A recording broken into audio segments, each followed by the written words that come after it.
man went online looking for someone to eat, and unbelievably, someone said yes. Welcome back to the channel. Tonight's story is not just disturbing. It's deeply unsettling, psychologically complex, and almost impossible to comprehend. The case of Armin Meiwes isn't just about a crime. It's about desire, control, and a decision that would shock the entire world. Because this wasn't murder in the way you think. This was a greed. But before we get to that night, the one that changed everything, you need to understand how something this extreme even became possible. Armin Meiwes lived a quiet life in Germany. No criminal record. No history of violence. To neighbors, he was invisible. The kind of man you'd pass on the street and forget seconds later. But inside his mind, something was growing. From a very young age, Meiwes felt an intense sense of loneliness. His childhood was isolated, emotionally distant, and deeply unstable. Over time, that isolation began to twist into something darker, something he didn't fully understand himself. He didn't just want companionship. He wanted possession, not emotionally, physically, completely. And as he grew older, those thoughts didn't disappear. They evolved. They became more detailed, more vivid, more consuming. But here's where it takes a turn. For years, these fantasies stayed locked inside his mind, hidden, controlled, until the internet arrived. Suddenly, Armin wasn't alone anymore. Behind anonymous usernames and obscure forums, he discovered something that changed everything. There were others who thought like him, people who shared fantasies so extreme, so taboo, that they couldn't exist in the real world. Or at least, that's what everyone believed. But wait, here's where it gets crazy. In 2001, Meiwes decided to stop fantasizing and start searching. He posted a message online. Not vague, not coded, clear, direct, horrifying. He was looking for a man willing to be killed and eaten. At first, responses came in, but most treated it as a joke, a fantasy, a role play, until one message stood out. One man didn't laugh. He didn't question it. He agreed. His name was Bernd Brandes. And this is where the story becomes almost impossible to believe. Because Brandes wasn't manipulated. He wasn't forced. He wasn't even confused. He knew exactly what Meiwes wanted. And he wanted it too. But why? What could possibly drive a successful, educated man to make a decision like that? That answer is far more disturbing than the act itself. Because what happened next wasn't spontaneous. It was planned. Every detail, every step, every moment. And neither of them tried to stop it. But before we go deeper into what happened that night, I want you to pause for a second. Think about this. If someone willingly agrees to something like this, is it still a crime? Or does it become something else entirely? Drop your thoughts in the comments below, because this question divided an entire nation. And trust me, the answer isn't simple. Now, what you're about to hear next is where everything changes. Because when Bernd Brandes arrived at Armin Meiwes' home, there was no turning back. And what they did next was captured on camera. When Bernd Brandes arrived at the home of Armin Meiwes, everything had already been decided. There was no struggle at the door, no hesitation, no second thoughts. Just two men standing face to face about to carry out something the world had never seen before. But wait, here's what makes this even more chilling.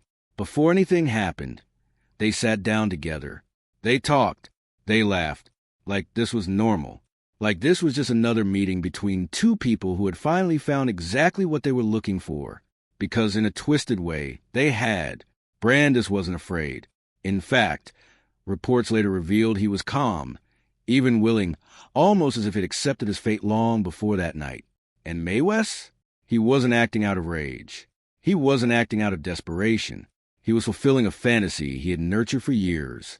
A desire to completely possess another human being, not emotionally, but physically. But then, the moment came. And this is where everything crosses a line that cannot be undone. What happened next was recorded on video. A decision that would later become one of the most important pieces of evidence in the entire case. The camera was rolling. The plan was in motion. And neither of them stopped it. But here's where it becomes even more disturbing. At one point, things didn't go exactly as planned. There was hesitation. There was pain. There was uncertainty. For a brief moment, reality broke through the fantasy. And this is the part most people don't expect. They paused. They talked again. They even considered stopping. But they didn't. Instead, they continued. And that decision sealed everything. Because once that line was crossed, there was no going back. Hours passed. And by the time it was over, Bernd Brandes was no longer alive. But what happened after is what truly shocked investigators. Because this wasn't the end of the story. It was only the beginning. But wait! Here's where it gets even more disturbing. Instead of panic, instead of regret, Meiwes remained calm, methodical. He treated everything like a process. Something he'd already imagined step by step long before it ever happened. He documented it. He organized it. He preserved it. And over time, he carried out the rest of his plan. Quietly, alone. No one suspected anything. To the outside world, Armin Meiwes was still just a quiet man living an ordinary life. But behind closed doors, he was hiding a secret so horrifying it would shake an entire country. And the most terrifying part? He didn't stop there. He went back online, back to the same dark corners of the internet where it all began. And he posted again, looking for another. But this time, someone saw it. Someone who didn't ignore it. Someone who didn't think it was just a fantasy. They reported it to authorities. And that single decision changed everything. Because what police would soon discover inside Meiwes' home was beyond anything they were prepared for. But before we get to that moment, the moment the truth finally came out, I want you to think about something. If no one had reported him, if no one had spoken up, how many more times would this have happened? Go ahead and drop your answer in the comments. And if you're still watching, make sure you like this video and subscribe, because stories like this only get darker from here. Now, when investigators finally entered Armin Meiwes' home, they weren't just walking into a crime scene. They were walking into evidence of something almost unimaginable.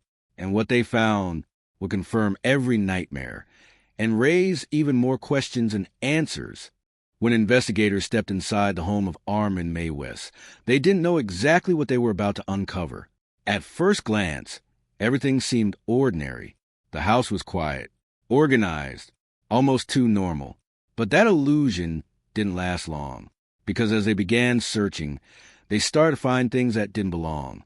Strange recordings, unusual storage, details that didn't add up. And then they found the video. The same recording Meiwes had made that night with Bernd Brandes. Hours of footage, carefully preserved, undeniable proof of everything that had happened. But wait! Here's where it gets even more chilling. Meiwes didn't try to deny it. He didn't resist. He didn't panic. Instead, he confessed. Calmly, as if he had been waiting for this moment all along. He told investigators everything. How it started, how they met, what they planned. And most disturbingly, he insisted that it was consensual. That Brandes had wanted this. That he had agreed to everything. And suddenly, the case took a turn no one expected. Because now, authorities weren't just dealing with a horrific act. They were dealing with a question that had no clear answer. If someone agrees to something like this, is it still murder? Or is it something else entirely? But here's where it gets complicated. Even though Brandes had agreed, the law didn't fully recognize consent in a situation like this. And the public? They were outraged, confused, disturbed, divided. Some people argued that Meiwes should face the harshest punishment possible. Others questioned the role of consent. But no one could ignore what had actually happened. And when the case finally went to trial, all eyes were on Germany. Because this wasn't just a crime anymore. It was a legal and moral dilemma. But wait! Here's where it gets crazy. The first verdict shocked everyone. Instead of being convicted of murder, Meiwes was found guilty of manslaughter, a lighter sentence. A decision that left many people furious. How could something this extreme be treated as anything less than murder? The backlash was immediate. People demanded justice. They demanded a retrial. And eventually, they got one. Because the system wasn't finished with Armin Meiwes just yet. During the second trial, everything was re-examined. The evidence, the intent, the psychological factors. And this time, the outcome was different. Meiwes was convicted of murder and sentenced to life in prison, a final decision, a permanent consequence. But even then, the questions didn't go away, because this case wasn't just about what happened. It was about why it happened. What drives someone to desire something so extreme? And more importantly, what drives another person to agree to it? But here's the part that still unsettles people to this day. While in prison, Meiwes reportedly expressed something unexpected. Not anger, not regret in the way you'd expect, but reflection. He spoke about his past, his loneliness, his fantasies, and how everything eventually led to that one decision, that one moment, that changed everything. And even now, years later, this case continues to disturb people around the world because it forces you to confront something uncomfortable.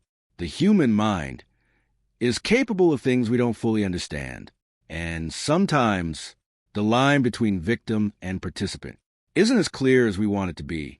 But before you move on, I want to ask you something. Do you believe true consent existed in this case, or was something else at play? Let me know your thoughts in the comments. If this story made you question things, made you think deeper, make sure you like this video and subscribe for more stories that push beyond the surface. Because the truth is, the darkest stories aren't always about monsters hiding in the shadows. Sometimes they're about ordinary people making unimaginable choices.